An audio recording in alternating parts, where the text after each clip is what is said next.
안녕하세요. 저희는 분류 모형을 이용한 시도별 합계 출산율 분석이라는 주제로 프로젝트를 진행한 사조입니다. 저는 발표를 맡은 통계학과 손재현입니다. 발표 순서는 자료와 같습니다. 먼저 개요에서 주제 및 의, 그리고 저희가 사용한 변수들을 소개하겠습니다. 그 다음 데이터 수집과 전처리를 어떻게 하였는지, 그리고 EDA를 진행한 결과를 발표하겠습니다. 세 번째로 이렇게 얻은 데이터에 모델링을 적합한 결과와 해석들을 발표하겠습니다. 그리고 결론으로 발표를 마무리하고자 합니다. 합계 출산율은 가임 여성 1명이 평생 동안 낳을 것으로 예상되는 평균 출생아 수입니다. 이는 연령별 출산율 합으로 계산합니다. 한국의 합계 출산율 추세는 위 그림과 같습니다. 이는 2015년부터 지속적으로 감소해 왔으며 2018년부터는 합계 출산율 1 이하를 기록하고 있습니다. 이 수치를 OECD 국가 내에서 비교해 보았을 때 합계 출산율이 1 이하인 유일한 OECD 국가가 대한민국입니다. 이는 OECD 국가 평균 합계 출산율인 1.59명의 절반 수준에 해당합니다. 낮은 합계 출산율은 많은 문제를 야기합니다. 먼저 인구 유지가 불가능합니다. 인구 유지를 위해서는 합계 출산율 2.1명 이상이 필요합니다. 우리나라는 2020년 기준 0.84명으로 인구 소멸 위험 지역이 증가하고 있습니다. 그리고 인구가 고령화됩니다. 생산 가능 인구 1명당 노인 부양 부담이 증가하고 이로 인해 국민연금 등의 재정이 악화하게 됩니다.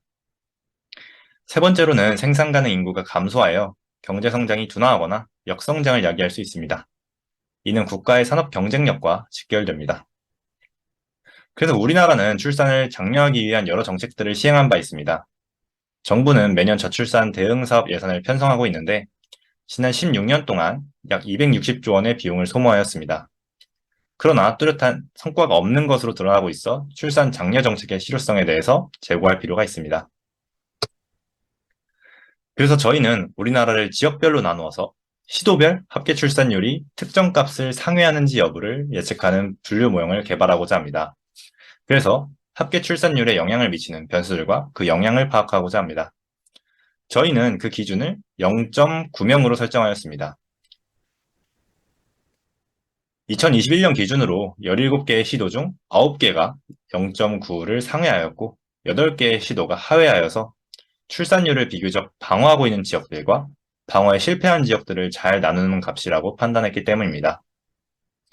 또한 지역별로 나누어서 예측을 한 이유는 지역별로 합계 출산율의 차이가 커서 지역별 비교를 통해서 합계 출산율 예측에 필요한 중요한 변수를 파악할 수 있을 것이라 생각했기 때문입니다. 예를 들어 세종특별자치시는 특히 높은 합계 출산율을, 그리고 서울특별시는 특히 낮은 합계 출산율을 기록하고 있습니다.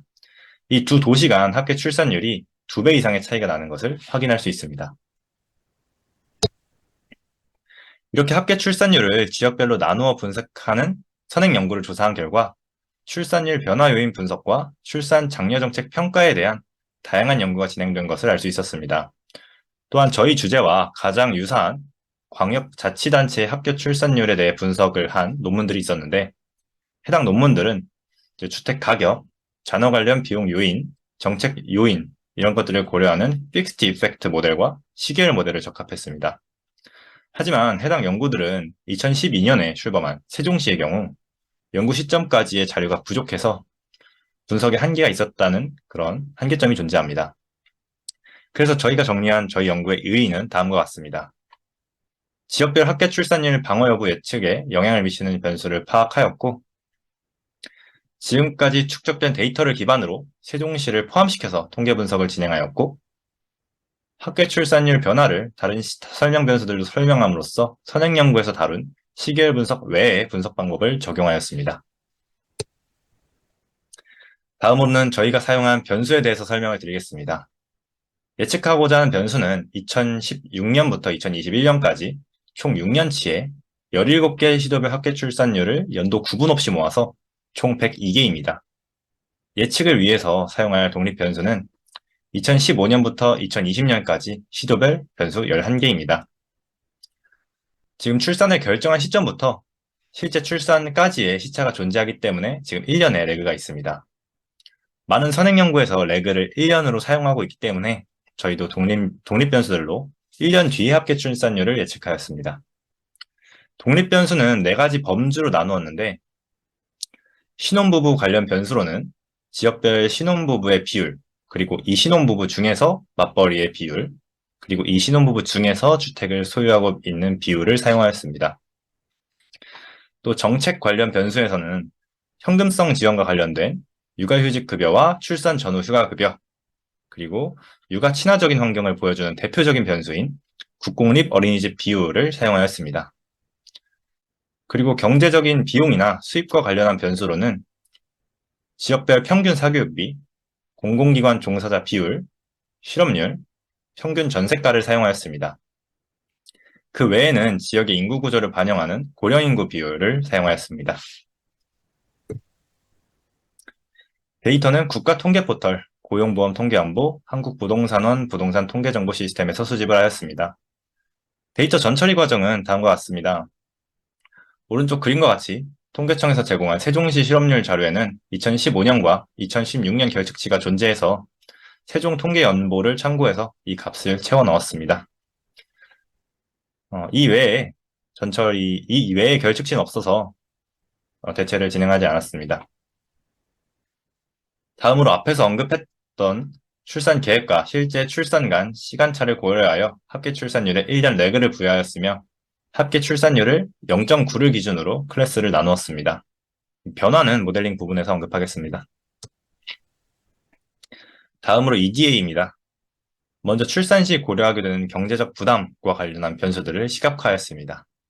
실업률, 사교육비, 전세가는 합계 출산율과 뚜렷한 음의 상관관계를 보여주었습니다.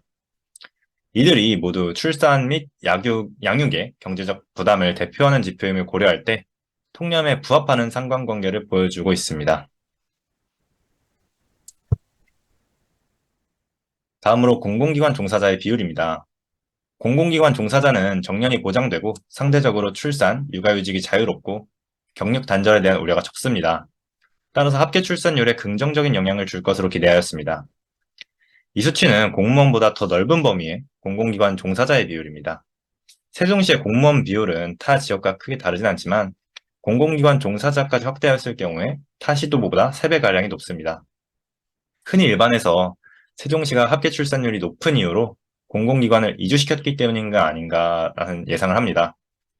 그러나 세종시의 1.5배 높은 합계 출산율을 이 수치만으로 설명을 하려면 공공기관 종사자들과 그 인접 지역에서 적어도 4명 이상씩은 나아야 한다고 합니다. 따라서 이 설명 변수들을 통해 그러한 통념이 실제와 맞는지 확인하고자 하였습니다. 다음으로 지역별 신혼부부의 비율입니다. 여기서 신혼부부란 결혼 5년 이내 부부를 뜻합니다. 신혼부부 비율과 합계 출산율은 양의 상관관계를 보여주고 있습니다. 우리나라의 혼외자 출생률은 2.5%입니다. 그래서 OECD 국가 중 일본 다음으로 최저이며 우리나라에서는 결혼은 사실상 출산의 선행 조건으로 여겨집니다. 따라서 대부분의 출산은 결혼 5년 이내에 부부에게서 이루어진다고 합니다. 세종시는 신혼부부 비율 또한 매우 높은데 이는 대규모 신규 분양단지에서 흔히 나타나는 현상이라고 합니다. 그래프를 보면 신혼부부 비율이 같아도 수도권과 광역시는 비교적 합계 출산율이 낮고 비수도권 지역은 합계 출산율이 높은 것을 알 수 있습니다. 이러한 이유들로 저희는 모델을 적합한 다음 중요 변수를 분석했을 때 신혼부부 비율과 어떤 도시적 가치관이나 생활 양식을 반영하는 변수들, 이러한 변수들이 중요한 변수들로 나타날 것으로 예상을 했습니다. 다음으로 법적으로 보장되는 출산 전후 휴가급여, 그리고 육아휴직급여의 지역별 월평균 수급액입니다. 경제적인 부담을 경감해서 출산에 긍정적인 효과를 줄 것이라는 예상과 반대의 상관관계를 보이고 있습니다. 합계 출산율 감소에 따라서 지원금 상한을 증가시켜 왔기 때문에 이러한 정책 방향 때문에 이러한 분포가 나타난 것으로 해석이 됩니다. 그런데 이 변수들은 연도에 따라 증가하는 경향성이 뚜렷하기 때문에 모델에 투입했을 때 어떤 시간축처럼 행동할 수 있기 때문에 주의했습니다. 만약에 연도를 그냥 설명 변수로 넣으면 합계 출산율이 시간에 따라 그냥 감소한다와 같은 자명한 결론을 얻게 될 텐데 저희는 이러한 분석을 피하고자 하고 있기 때문입니다. 다음으로 신혼부부 맞벌이 비율과 신혼부부 중 주택 소유율입니다. 신혼부부 맞벌이 비율은 합계 출산율과 음의 상관관계를 확인하였습니다. 이는 여성의 경력 단절이나 육아의 기회비용 등의 영향으로 추정을 합니다. 신혼부부 중 주택 소유율은 합계 출산율과 약한 양의 상관관계가 존재함을 확인하였습니다. 이런 신혼부부 중에 주택을 소유했는지 여부와 출산을 빨리 하느냐, 늦게 하느냐의 연관성이 선행 연구에서 확인된 바가 있습니다.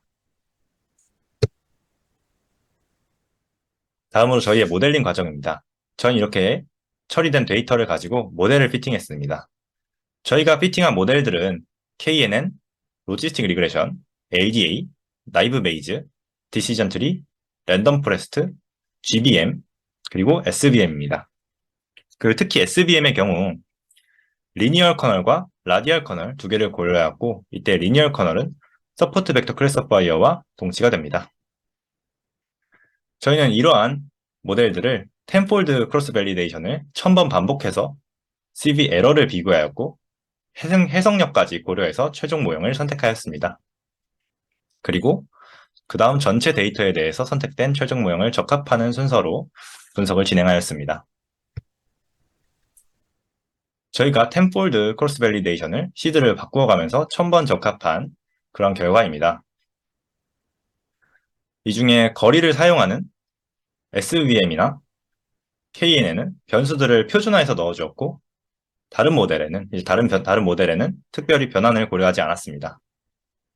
저희는 이 중 좋은 성능을 보이는 4가지 모델이 동일하게 좋은 성능을 보이고 있었는데, 이 중에 해석력이 가장 좋다고 판단한 서포트 벡터 클래시파이어를 선택을 했습니다. 왜냐하면 나이브 베이즈는 독립 변수 간에 이제 서로 독립이라는 가정이 있는데, 우리의 상황에서는 비현실적이므로 해석을 저해한다고 생각을 하였습니다. 또 로지스틱 리그레션은 적합한 중에 이제 많은 워닝을 띄워주었는데, 왜냐하면 선형적으로 분리 가능한 어떤 독립 변수들의 집합이 있을 경우에는 로지스틱 리그레션은 굉장히 불안정하게 해집니다. 따라서 이러한 우려 때문에 로지스틱 리그레션은 선정하지 않았습니다. 또 SVM을 라디얼 커널과 리니얼 커널로 적합하였을 때 동일한 성능을 보였는데, 리니어 커널을 사용한 소프트 벡터 클래시파이어가 라디얼 커널보다 해석력이 좋기 때문에 저희는 소프트 벡터 클래시파이어를 선정을 하였습니다. 그래서 최종 모델인 서포트 벡터 클래시파이어를 전체 데이터셋에 적합한 결과입니다. 이제 컨퓨전 매트릭스를 보았을 때 관측값이 0.9 이상인 이런 클래스에서는 82개 중에 2개를 오분류했습니다. 또 0.9 미만인 21개 중에는 5개를 오분류했고, 그래서 트레인 에러 레이트는 6.8%가량이 나왔습니다. 오른쪽 그림은 이러한 디시전 바운더리한 단면도입니다. 고차원 데이터와 이제 세퍼레이팅 하이퍼플레인을 2차원상으로 옮겨서 그려보았는데, 대략적으로 디시전 바운더리를 기준으로 클래스를 잘 나누고 있는 것으로 보아서 잘 적합되었음을 확인하였습니다. 서포트 벡터 클래시파이어는 각 데이터 포인트를 모델에 넣었을 때 함수값의 부호에 따라서 분류를 합니다. 그때 함수값의 절대값은 모델이 이 분류에 대해서 얼마나 확신하는가로 해석할 수 있습니다. 또 서포트 벡터 클래시파이어는 디시전 바운더리가 이제 하이퍼플레인이기 때문에 이 함수값의 절대값이 각 데이터 포인트로부터 디시전 바운더리까지의 거리, 즉 말진 디스턴스에 해당합니다. 이 그래프는 말진 디스턴스와 합계 출산율이 거의 선형으로 얼라인 되어 있어서 모델을 분류를 할 때 과하게 확신하거나 덜 확신하지 않고 반응 변수를 적절히 예측하도록 학습되었음을 보여줍니다. 흥미로운 점은 합계 출산율을 리그레션처럼 그냥 넣은 게 아니라 0.9보다 높은지 낮은지 여부만으로 지도학습을 했는데도 변수 간의 관계를 잘 파악하고 있습니다. 따라서 저희가 적합한 서포트 벡터 클래시파이어가 적절한 모형으로 선택하였다고 판단하였습니다. 여기서 세종시와 서울시를 모델이 분류를 할 때는 모델이 특히 강하게 확신을 하고 있습니다. 이 이유는 뒤에서 분석하도록 하겠습니다. 서포트 벡터 클래스파이어에서 각 설명 변수를 표준화해서 적합하면 각 변수의 개수로 변수의 중요도를 파악할 수 있습니다. 구체적으로는 이 서포트 벡터들의 가중치에 따라서 가중합을 하면 변수의 중요도를 구할 수 있습니다. 저희는 이 중에 이 개수 절대값 상위 5개 변수를 탑5를 중요 변수로 파악했습니다. 왜냐하면 변수 중요도의 절대값을 보았을 때 떨어지는 정도가 어떤 끊어지는 지점을 판단하기 어려웠기 때문입니다. 그래서 저희는 평균 사교육비, 신혼부부 비율, 공공기관 종사자 비율, 실업률, 연평균 전세 가격을 중요 변수로 선정하였습니다. 이때 이 5개 변수에 대해서 이 개수의 부호가 우리가 EDA 결과에서 보았던 결과와 일치하는 것을 확인하였습니다. 그리고 반대로 아래에서부터 국공립 유치원 비율, 고령인구 비율, 출산 전후 휴가급여, 육아휴직급여, 주택 소유율, 맞벌이 비율은 중요 변수로 선정되지 않았습니다. 먼저 신혼부부 비율은 모델에서 두 번째로 중요한 변수로 적합이 되었습니다. EDA에서 우리나라는 혼외자 출생률이 낮아서 대부분의 출산은 신혼부부에 이루어진다. 이러한 언급을 하였습니다. 결혼을 하지 않으면 아이를 낳지 않기 때문에 이런 최근의 급격한 출산율의 저하는 기본적으로 신혼부부 수의 감소에서 비롯되었다고도 볼 수 있습니다. 그렇기 때문에 저희는 상관관계를 넘어서 이 변수 간의 관계는 인간관계로도까지 해석이 가능하다고 판단하였고, 따라서 혼인 장려 정책이 출산율 제고의 중요한 요소일 것으로 결론 지었습니다. 한편 출산 전후 휴가급여, 육아휴직급여는 중요 변수로 선정되진 않았습니다. 하지만 최근 연구 결과들은 출산율 제고 정책 중에서 현금성 지원이 가장 효과적이라고 언급을 하고 있습니다. 예를 들어서 인구 1000만 명 이상, 1인당 GDP 3만 달러 이상의 OECD 국가 중에 합계 출산율이 가장 많이 상승한 국가인 스웨덴, 독일, 일본, 프랑스의 공통점은 이제 저출산 예산 중에서 현금 보조 지원이 매우 높습니다. 이제 한국의 경우 판단해보면 저출산 지출 중에서 현금 보조 비중이 14.3%로 OECD 32개국 중 최하위입니다. 따라서 이 변수들이 선행 연구에서는 현금 보조 비중이 중요하다는 것과 반대로 이 변수들이 우리의 모델에서는 중요 변수로 선정되지 않았는데, 그 이유는 우리나라는 현금 지원 자체가 미비해서 아직까지 그 액수가 미비하기 때문에 실효성을 갖지 못하고 있다고 판단을 하였습니다.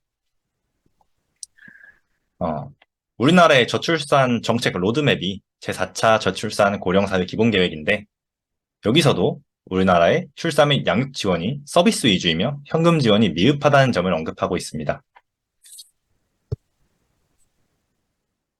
또 중요 변수들과 관련해서 세종시가 합계 출산율이 높은 그러한 원인을 분석하고자 합니다. 앞에서 세종시와 서울시를 분류할 때는 모델이 특히 강하게 확신하고 있다라고 언급을 하였습니다. 모델에 함수값이 그렇게 크게 나온 이유를 중요 변수별로 기여도를 나눠서 그래프를 그렸습니다.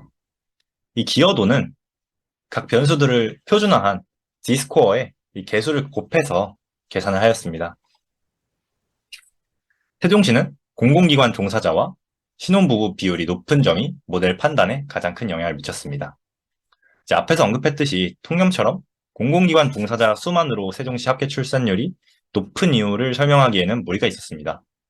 그런데 우리 모델에서는 공공기관 종사자 수가 모델 예측에 높게 기여를 하고 있었습니다. 저희는 이를 토대로 안정된 직장을 가진 사람들의 비율이 높다는 게 단순히 출산 성향이 높은 사람들이 모여 산다는 사실, 그 이상의 효과를 합계 출산율에 준다고 해석하였습니다. 어떤 보육 신화적인 환경이나 치안, 경제 등 많은 경로로 공공기관 종사자 비율이 높은 게 합계 출산율에 긍정적인 영향을 주고 있다고 판단을 한 것입니다. 한편 신혼부부 비율에 관련해서는 세종시의 신혼부부 유입을 견인해 온 것이 신규 분양이라고 합니다. 조만간 이러한 신규 분양 입주가 멈추면 전국 출산율과의 차이가 점차 줄어들 것이라는 전문가의 견해가 있었습니다. 신혼부부 비율이 저희의 분석에서도 높은 기여도를 보인 것을 바탕으로 판단을 해볼 때 저희도 점차 전국 출산율과의 차이가 줄어들 것이라는 이러한 견해에 동의하는 바입니다.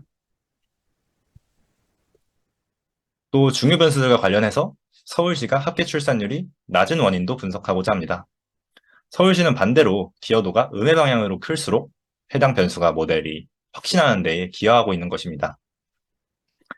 서울시는 평균 사교육비가 비싼 점, 평균 전세가가 높은 점이 모델 판단에 가장 큰 영향을 미쳤습니다. 높은 사교육비 부담과 주거 비용이 우리나라의 저출산에 기여하고 있다는 점은 셀 수 없이 많이 연구되어 왔습니다. 서울은 사교육비 부담이랑 주거 비용이 전국에서 가장 높은 지역으로 모델 적합 결과가 이러한 선행 연구들을 뒷받침하는 결과를 보여주고 있습니다.